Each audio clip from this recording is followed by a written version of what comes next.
Bali's tourism industry is advised to prepare for a global recession by academics. In Indonesia, academics have expressed worry about Bali's tourism economy in light of the impending global recession. Professors encourage the tourism industry to not be too fussy about the tourists that came through the door, despite the fact that they claim the economic consequences is probably less severe than that of COVID-19. Speaking to local media, Professor Dr. Zai Putu Anum, BSc, MPhar from Udayana University said that prior to the epidemic, the tourist industry accounted for more than 65% of Bali's GDP. The professor cautioned travel companies to use clever marketing strategies because many of the nations from which Bali receives the majority of its visitors are experiencing a recession. People may move as long as they have food, he said. In contrast to the epidemic, where travel was prohibited, this, in particular for 2023, he advised tourist operators to keep an eye out for which nations are going through a recession and build tailored marketing appropriately to make sure that offers are reasonable.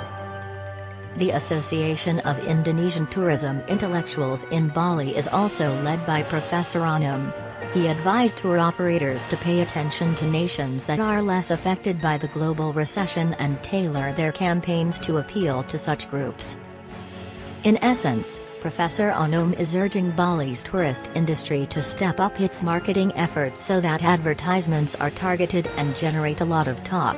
Hopefully, this will lead to a stabilization of Bali's economy until 2023.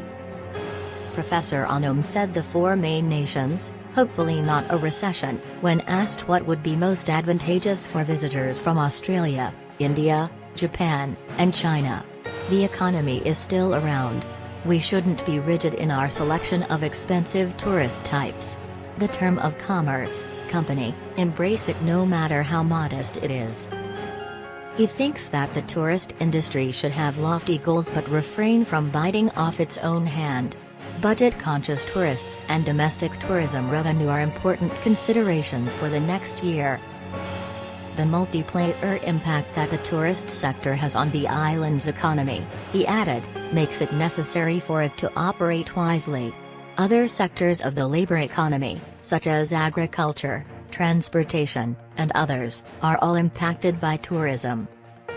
Tourism providers said in reports this week that they anticipate Chinese tourists returning in 2023. Before the epidemic, Bali frequently had more than 1 million visitors from the Chinese mainland each year.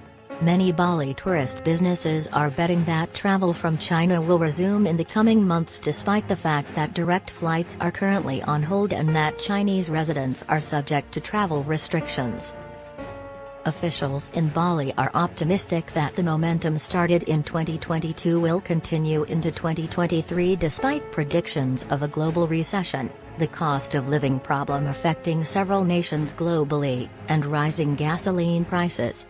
Dewa Mahendra, the provincial secretary for Bali, told reporters earlier in the week that he believes the G20 will mark a significant turning point for the tourist industry. The governor and I both expressed hope, he said. In 2023, we will have recovered. The G20 summit is gaining speed. If it works, we should have faith that we'll go back to where we were before COVID-19. After the international meeting, he predicts that tourism will continue to grow because once people realize that global leaders are secure in Bali, travelers will be as well.